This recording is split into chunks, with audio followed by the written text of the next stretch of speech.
민수기 22장 1절에서 20절까지 말씀을 함께 읽겠습니다. 이스라엘 자손이 또 길을 떠나 모압 평지에 진을 쳤으니 요단 건너편 곧 여리고 맞은편이더라.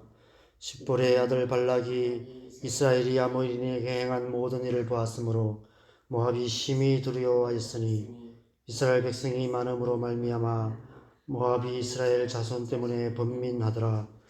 미디안 장로들에게 이르되 이제 이 무리가 소가 밭의 풀을 뜯어먹음같이 우리 사방에 있는 것을 다 뜯어먹으리로다 하니 그때에 십볼의 아들 발락이 모압 왕이었더라. 그가 사신을 보올의 아들 발람의 고향인 강가 부돌에 보내어 발람을 부르게 하여 이르되 보라, 한 민족이 애굽에서 나왔는데 그들이 지면에 덮여서 우리 맞은편에 거주하였고 우리보다 강하니 청하건대 와서 나를 위하여 이 백성을 저주하라. 내가 혹 그들을 쳐서 이겨 이 땅에서 몰아내리라.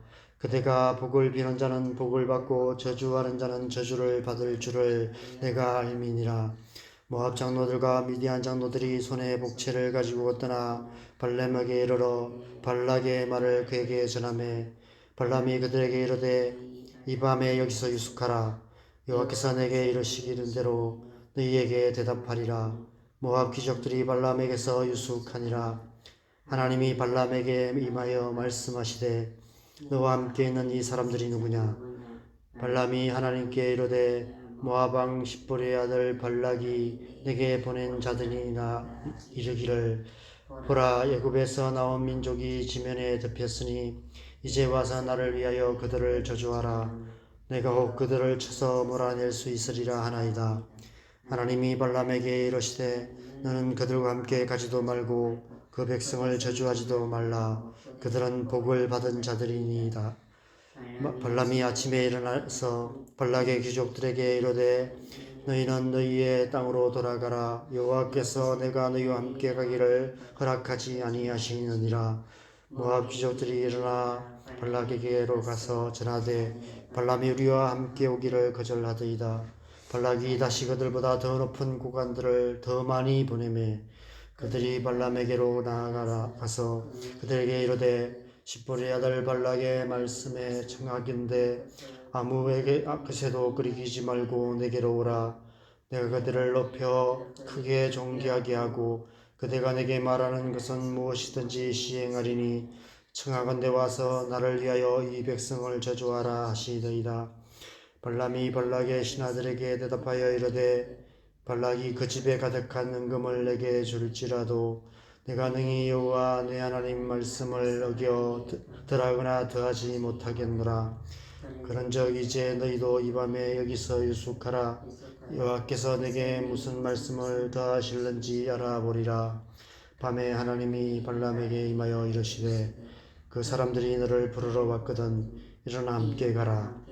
그러나 내가 내게 이르는 말만 준행할지니라. 아멘.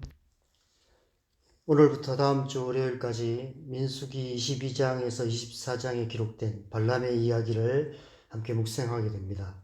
저는 성경에서 이 발람 이야기를 읽을 때마다 몇 가지 의아한 마음이 들곤 했습니다. 그중 하나는 하나님께서 왜 발람 이야기를 이렇게 길게 기록하고 계실까 하는 것입니다.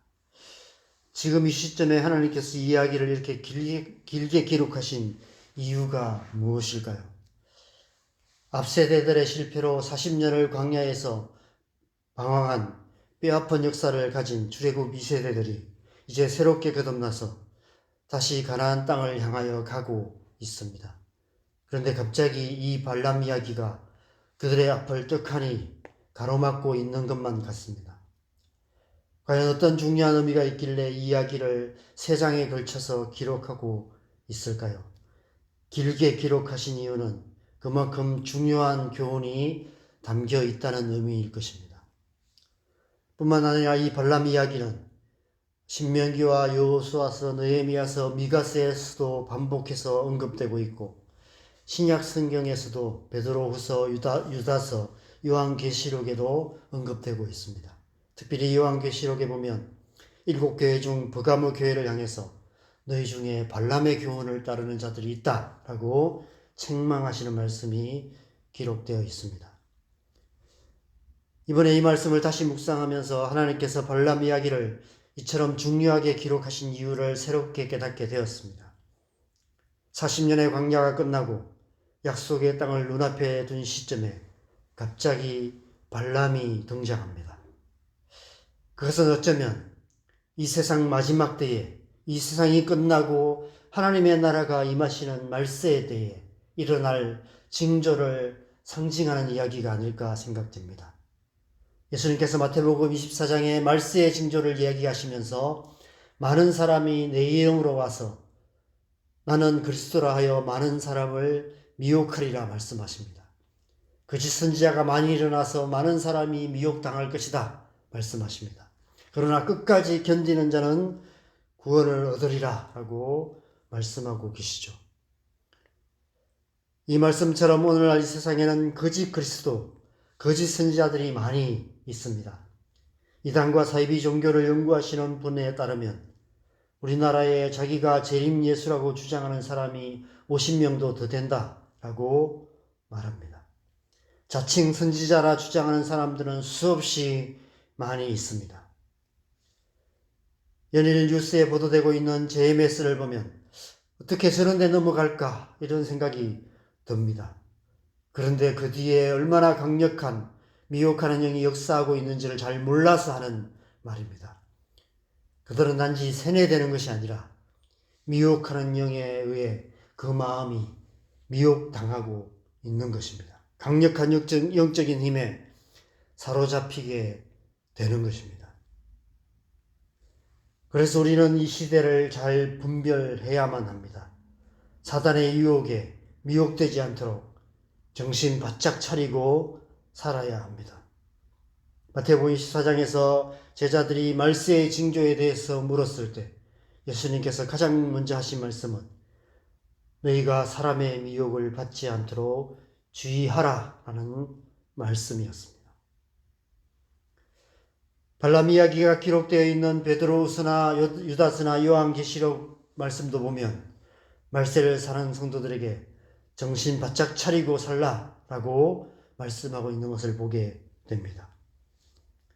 그 가운데 베드로후서 2장 15절 말씀을 보면 거짓 선지자와 거짓 선생들과 이단들에 대해 엄중한 심판의 말씀을 하시며 그들이 바른 길을 떠나서 미혹되어 부올의 아들 발람의 길을 따르고 있다라고 말씀하고 있습니다.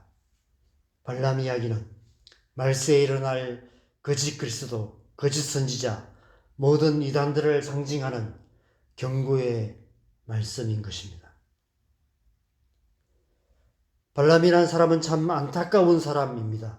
그는 남다른 은사를 받은 사람입니다. 오늘 말씀에 보면 아모리 왕 시온과 바산 왕 옥을 멸한 이스라엘 백성들의 소식을 들은 모압 왕 발락이 심히 두려워하고 있습니다. 어제 말씀에 아모리인들이 부르는 노래를 보면 모압이 아모리인들에 의해서 굉장히 큰 어려움을 당했던 것 같습니다. 아모리인들이 모압보다 훨씬 강한 민족이었던 것 같습니다. 그런 아모리인들이 힘도 한번 못 써보고 완전히 멸망당했다는 소식을 들은 모압 왕이 두려워할 수밖에 없습니다. 그 모압을 향해서 이스라엘 백성들이 올라오고 있는 것이죠. 게다가 3절에 보면 이스라엘 백성들이 힘이 많았다라고 말씀하고 있습니다. 싸움에 나갈 수 있는 20세 이상의 남자만 60만 명이었다면 지금 우리나라 현역 군인이 50만 명이 안 되는데 우리나라 현역 군인보다도 훨씬 많은 숫자입니다. 그래서 모압 왕 발락이 장꾀를 씁니다. 이스라엘의 하나님을 자기 편으로 만들 생각을 한 것 같습니다. 그래서 발람을 부릅니다. 모압 왕이 하는 말을 보면 발람이 얼마나 뛰어난 은사를 받은 자였는지를 알 수 있습니다. 6절에 그대가 복을 비는 자는 복을 받고 저주하는 자는 저주를 받을 줄 내가 안다 라고 말하고 있습니다. 오늘 본문 9절에서 14절 말씀을 보면 발람은 하나님의 음성을 듣는 사람이었고 또 그 하나님의 음성을 따라서 행하는 사람이었음을 보게 됩니다. 하나님께서 발람과 이야기를 주고받는 이야기가 기록되어 있습니다. 발락은 그런 발람을 통해 하나님을 자기 편으로 끌어들이려고 시도하고 있습니다. 권력자들에게 인맥을 동원해서 청탁을 하는 것처럼 그런 시도를 하고 있는 것을 보게 됩니다. 그런데 14절 말씀에 보면 발람이 하나님의 말씀을 따라서 발락의 청탁을 거절합니다. 여기서 끝냈다면 아마 발람이란 이름도 역사적으로 위대한 선지자 중에 하나로 기록되었을 것입니다. 그런데 발람은 거기서 멈추지 못합니다. 그 이름의 뜻처럼 그 안에 탐욕이 가득한 탐식하는 자였기 때문에 그렇습니다. 15절에서부터 17절에 더 큰 유혹이 오자 서서히 무너져 내리는 발람의 내면의 모습을 보게 됩니다. 여러분, 사단의 유혹은 이처럼 집요하기 그지없습니다. 한번 물면 놓지 않습니다. 미혹된다는 것은 단번에 홀라당 넘어가는 것이 아닙니다. 조금씩 가랑비에 옷 젖는 것처럼 젖어드는 것입니다.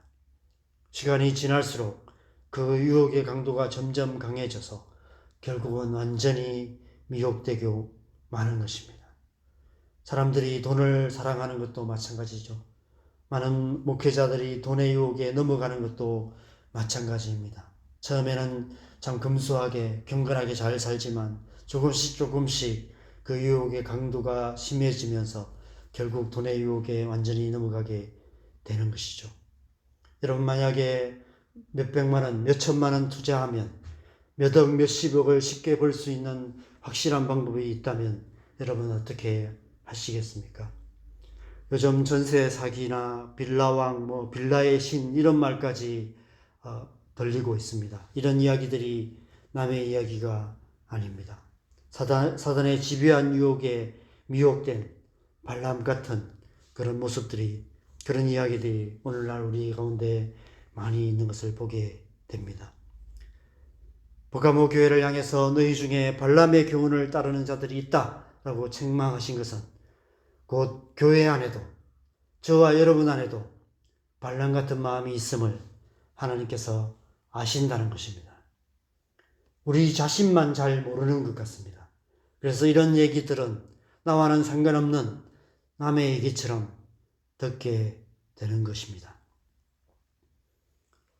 발람의 이야기는 14절로 끝났어야 합니다. 하나님께서 한 번 안 된다고 하셨으니 그것으로 끝난 것입니다. 다시 그 문제를 가지고 하나님 앞에 나가고 있는 발람의 중심은 이미 서서히 무너져 내리고 있었던 것입니다. 중심이 무너지면 넘어질 수밖에 없습니다.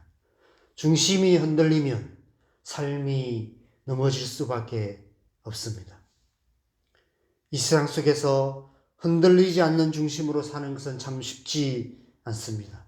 이 세상이나 세상에 있는 좋은 것들 앞에서 중심을 지키는 것이 쉽지 않습니다.